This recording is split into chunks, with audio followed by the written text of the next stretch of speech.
Top quality और consistent performance के लिए सिर्फ सिल्वर पंप्स एंड मोटर्स, नाम याद रखना।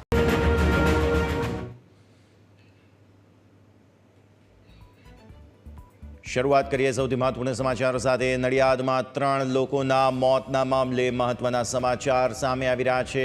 મૃતકોમાંથી બ્લડ સેમ્પલ લેવામાં આવ્યા છે। ગાંધીનગર એફએસએલમાં આ બ્લડ સેમ્પલને મોકલવામાં આવ્યા છે। આ સેમ્પલમાં પ્રાથમિક સ્વરૂપે મિથાઇલ આલ્કોહોલ ન હોવાનું સામે આવ્યું છે। તો મહત્વના સમાચાર સામે આવ્યા છે। ઝેરી દ્રવ્ય પીધા બાદ 3 લોકોના નડિયાદમાં મૃત્યુના સમાચાર જરૂર સામે આવ્યા હતા, પરંતુ અત્યારે ફિલહાલ આ સેમ્પલ જે બ્લડના લેવામાં આવ્યા તેમાં મિથાઇલ આલ્કોહોલ ન હોવાનું સામે આવ્યું છે। જવાહરનગરમાં શંકાસ્પદ પીણું પીવાને કારણે 3 લોકોના મૃત્યુ થયા છે। ત્યારે કયા નશીલા પદાર્થથી મોત થયું તેને લઈને હવે તપાસ શરૂ થઈ છે। પોસ્ટમોર્ટમ બાદ પરિવારને મૃતદેહ સોંપી દેવામાં આવ્યા છે, પરંતુ હવે બ્લડ સેમ્પલ લેવામાં આવ્યા છે, જેને ગાંધીનગર એફએસએલ ખાતે મોકલવામાં આવ્યા છે। તો ખેડામાં નડિયાદમાં જે ઝેરી દ્રવ્ય પીધા બાદ 3 લોકોના મૃત્યુ થયા હતા। અપડેટ આપીએ તમને। જવાહરનગર વિસ્તારમાં વિજિલન્સની ટીમ અને પોલીસના ધામા જોવા મળી રહ્યા છે। પોલીસે શંકાસ્પદ લોકોની અટકાયત કરી છે, પૂછપરછ હાથ ધરી છે।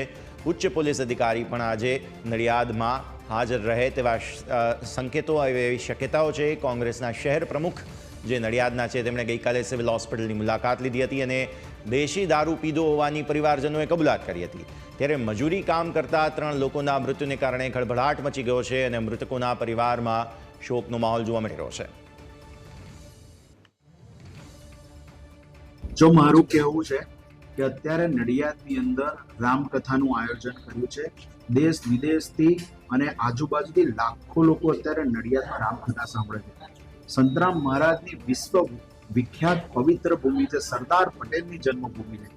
આપણી આજુબાજુ ડાકોરના ઠાકોર બિરાજે છે અને એક બાજુ લક્ષ્મીનારાયણ બિરાજે છે। ત્યારે આ નડિયાદની અંદર વર્ષોથી જ્યારે દેશી દારૂ ગળાતો હોય ત્યારે જવાબદારી એ નેતાઓની પણ આવે અને જે વર્ષોથી, હું હજુ ફરી કહું છું, 24 વર્ષોથી નડિયાદની અંદર કોઈ એક નેતાના આશીર્વાદથી રહેલા એવા પોલીસ કર્મીની પણ 100% જવાબદારી ઊભી થઈ શકે છે। મારું ગુજરાત સરકારને કહેવું છે કે અમર જવાબદાર એવા વહીવટદારો તથા આ બુટલેગરોને કાયમ માટે નાથવામાં આવે અને વર્ષોથી આ જગ્યા ઉપર દારૂ વેચાય છે, એટલે नडियाद पवित्र भूमि ऊपर तो आप बंद थવું खूब जरूरी है। जो पानी पूरी बेचने गए थे SRP जवान नगर साइड, वहाँ दारू पी के वहीं पड़े हुए थे, तो उनको तत्काल खबर मिली तो यहाँ लेके आए सिविल अस्पताल में, तो यहाँ डॉक्टरों ने मृत घोषित कर दिया। ये जवान नगर साई नगर फाटक बाजू जवान नगर में। तो 3 लोग थे साथ में ना, तीनों जनों ने पी है दारू, तो तीनों जने वहीं पड़े मिले, तो वहीं से तीनों जनों को यहाँ लाया गया। अस्पताल में तीनों जने खत्म हो गए, तो डॉक्टर ने बताया कि दारू पी है। हाँ, वही धंधा करने जाते तो वही पीते हैं। अब क्या मालूम साथ में पीते हैं कि आज ही साथ में पी है, तो मालूम नहीं है। આખી ઘટનામાં એ જ્યાં આગળ દવા ઓટો લઈને જતો હતો, એક જ જગ્યાએ બેસતો હતો। જવાહરનગર ફાટક, રેલવે ફાટક કરીને એની આગળ સામે દુકાન છે, એ ઓટલા પર બેસીને વજન કરતો હતો। એમ 2 રૂપિયા લઈને 1 રૂપિયો લઈને એ રીતે, મોટાના 2 રૂપિયા, નાના 1 રૂપિયા, એમ એ રીતે હોય તો બેસતો હતો। અને પછી એના અનુકૂળ આવે એટલે પછી ગલીમાં જઈને દારૂ પીતો હતો અને અત્યારે દારૂ પીધેલી હાલતમાં જે એક્સપાયર થઈ ગયો છે। એમ દેશી દારૂ એ બાજુ જ મળે છે ને, ફાટક આગળ જવાહરનગર ફાટક કરીને રેલવે ફાટક એટલા ઇલાકામાં ગમે તો મળતો હશે, તો આ કાયમ પીતો હતો, જેમ હેબિટેડ હતો। અને અત્યારે આ કોઈ ગમે તે કોઈ ઝેરી પદાર્થ જે હોય એમાં આવી ગયો, એમાં एक्सपायर થઈ ગયો। घटना क्या, मैं तो धंधा लेके गया था पकौड़ी का, तो मेरे पास फोन आया घर से कि पापा का एक्सीडेंट हो गया। जब यहाँ पे आके पता चला कि डॉक्टर ने बोला कि दारू पी के हुए मृत्यु। कभी बिल्कुल थोड़ा ज़्यादा भी, ऐसा तो कोई जगह फिक्स नहीं थी, ये नहीं पता। સીધા જે નડિયાદ સંવાદદાતા યોગીન અત્યારે આપણી સાથે જોડાઈ રહ્યા છે। યોગીન, સૌથી પહેલાં તો ગઈકાલે કેટલા વાગ્યે આ સમગ્ર જે છે તે મૃતદેહોને હોસ્પિટલ લાવવામાં આવ્યા, તેમને મૃત જાહેર કરાયા, તે સમગ્ર ઘટનાક્રમ, આજે બ્લડ સેમ્પલ લેવામાં આવ્યા છે, આ બ્લડ સેમ્પલને ગાંધીનગર મોકલવામાં આવ્યા છે, કયા પ્રકારની તપાસ અને હાલની શું સ્થિતિ? જી ચોક્કસથી ગઈકાલે સમી સાંજે આ ચોંકાવનારી ઘટના બહાર આવી. સૌ પ્રથમ તો એવો મેસેજ મળ્યો હતો કે નડિયાદ સિવિલ હોસ્પિટલમાં 3 લોકોના શંકાસ્પદ મૃત્યુ થયા છે.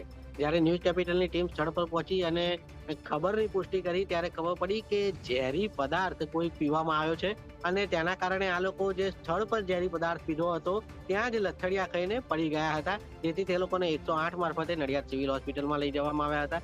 જોકે ડોક્ટર તે લોકોની સારવાર કરે તે પહેલા જ આ લોકોના મૃત્યુ થયા હતા. એટલે આશંકા સેવાઈ હતી કે કદાચ આ લોકોએ દેશી દારૂ પીધો હોઈ શકે છે. જ્યારે પરિવારજનો સાથે વાત કરી ત્યારે પરિવારજનોએ ચોંકાવનારા આક્ષેપો કર્યા કે તે લોકોએ દેશી દારૂ પીધો છે અને ત્યારબાદ તેઓના મૃત્યુ થયા છે.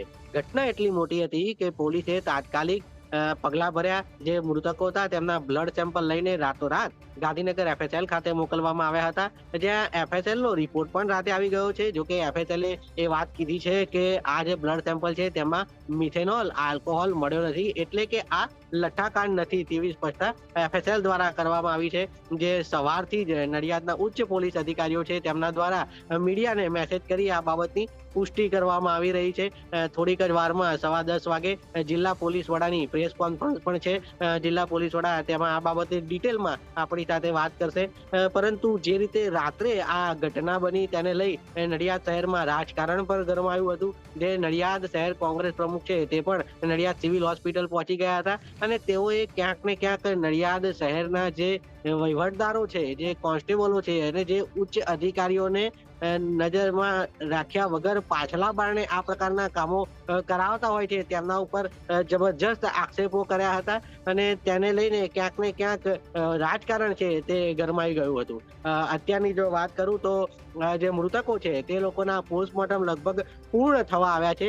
પૂર્ણ થયા બાદ જે મૃતકોના જે મૃતદેહ છે તે તેમના પરિવારજનોને સોંપવામાં આવશે. આ જે મૃતકો છે 3, તેમાંથી 2 વ્યક્તિઓ છે તે યુપીના રહેવાસી છે. ત્યાંથી અહીંયા તે આવ્યા હતા અને પાણીપુરીનો વ્યવસાય કરતા હતા. આ લોકોના મૃતદેહને આજે યુપી લઈ જવા માટેની કાર્યવાહી પણ પરિવારજનો હાથ ધરનાર છે તેવી અમારી તેમની સાથે વાત થઈ છે. જી બિલકુલ યોગિન, ખૂબ ખૂબ આભાર આપનો અમારા સાથે જોડાવા માટે અને આ સમગ્ર અપડેટ માટે. તો દર્શક મિત્રો, હાલના અપડેટ્સ પ્રમાણે અત્યારે જે આંકડાઓ છે તે જુઓ. જે મહત્વની માહિતી છે, નશીલા પદાર્થ પીધા બાદ 3 લોકોના નડિયાદમાં મોત થયા. અપડેટ આપીએ. આ 3 લોકોના મૃત્યુ થયા, તેમને સિવિલ હોસ્પિટલ ખસેડવામાં આવ્યા. જવાહરનગર વિસ્તારમાં દેશી દારૂ પીધો હતો આ 3 વ્યક્તિઓએ અને તે બાદ મૃત્યુ થયાના આક્ષેપ અત્યારે લાગતા જોવા મળ્યા છે. હવે નડિયાદમાં લઠ્ઠાવાળો દારૂ પીવાને કારણે મૃત્યુ થયું છે તેવો આક્ષેપ અત્યારે ફિલહાલ કરવામાં આવ્યો છે. પરંતુ જો આ ઝેરી દારૂ હોય તો તેને લઈને અમુક સેમ્પલ જે છે તે જરૂર લેવામાં આવે. મૃતકના પરિવારજનોએ એમ કહ્યું છે કે આ જેટલા પણ મૃતકો છે તેમને માથામાં દુખાવો હતો. તો આ માથામાં દુખાવાની ફરિયાદ પહેલાં તો એમને થઈ. ફરિયાદ થઈ તે બાદ પરસેવો વળ્યો અને મોંમાંથી સીધા ફીણ બહાર આવી ગયા અને મૃત્યુ જે છે તે થઈ ગયું. એટલે પહેલાં માથામાં દુખાવો થયો, ત્યારબાદ પરસેવો વળ્યો અને ત્યારબાદ તેમને જે છે તે સીધા જ મોંમાંથી ફીણ નીકળ્યા. ખાનગી હોસ્પિટલમાંથી ડૉક્ટરે સિવિલ હોસ્પિટલ લઈ જવાનું કહ્યું. એટલે આ પણ એક મુદ્દો જે છે તે જરૂરથી ધ્યાન પર આવી રહ્યો છે, કારણ કે પહેલાં એમને ખાનગી હોસ્પિટલ લઈ જવાયા હતા. સિવિલ હોસ્પિટલમાં જ્યારે તેમને લઈ જવામાં આવ્યા ત્યારે તબીબે તેમને મૃત જાહેર કર્યા. તો આવી સ્થિતિમાં ત્વરિત જ ઝેરી પ્રવાહી પીવાને કારણે જ્યારે મૃત્યુ થયું છે, આ જે શંકાસ્પદ સિરપની બોટલ છે તેનો જથ્થો તપાસ દરમિયાન મળી આવ્યો છે. તો આ શંકાસ્પદ સિરપ છે તે પહેલાં ક્યાંથી આવ્યું તે તપાસ કરવી જરૂરી. રેલવે ફાટક આસપાસ દારૂ ખુલ્લેઆમ વેચાય છે તેવું સ્થાનિકોએ આક્ષેપ લગાવ્યો છે. તો આ સ્થાનિકોના આક્ષેપ બાદ શા માટે કોઈ કાર્યવાહી નથી થઈ રહી? બીજો મુદ્દો, નશીલા પદાર્થ પીવા બાદ જે 3 લોકોના મૃત્યુ થયા છે, જેમાંથી એક છે યોગેશ કુમાર ગંગારામ કુશવાહા, જેઓની 40 વર્ષની ઉંમર હતી. આ બધા જ પોતપોતાની રીતે નાનું મોટું કામકાજ કરતા હતા અને ત્યારબાદ રાત્રે તેમણે દેશી દારૂ અથવા તો કોઈ પણ એવું પ્રવાહી પીધું છે. રવિન્દ્ર જીણાભાઈ રાઠોડ, જેમની 50 વર્ષની ઉંમર હતી, જેમનું પણ મૃત્યુ થયું છે. અને હજુ એક વ્યક્તિ જે છે તેમનું નામ અહીંયાથી કનુભાઈ ધનજીભાઈ ચૌહાણ જાહેર થયું છે. ઉંમર વર્ષ તેમની જે છે તે 59 જોવા મળી હતી. તો આ જે દેશી દારૂ છે તે ક્યાંથી જે છે તે આવી શક્યો હોય અથવા તો ગુજરાતમાં દારૂ ક્યાંથી ઘૂસે છે, તો 3 પાડોશી રાજ્યો એટલે કે રાજસ્થાન, મધ્યપ્રદેશ અને મહારાષ્ટ્ર, આ તરફ દીવ અને દમણ, આ બધા જ વિસ્તારોમાંથી દારૂ જે છે તે ગુજરાતમાં આવતો હોય છે. ત્યારે આવી સ્થિતિમાં તે કેફી અથવા તો તે ઝેરી હોવાને લઈને પણ તપાસ જે છે તે થતી નથી, કારણ કે આ બધો જ દારૂ જે છે તે ઘુસાડવામાં આવે છે અને ત્યારબાદ લોકો જે છે તે ખાસ તેના સુધી પહોંચતો હોય છે. એટલે આવા અમુક વિસ્તારો છે કે જ્યાં આવા પ્રમાણે ખુલ્લેઆમ જો દારૂનું વેચાણ થતું હોય અને લોકોએ ફરિયાદ કરી હોય તો તે મુદ્દે જરૂરથી કાર્યવાહી થવી જોઈએ.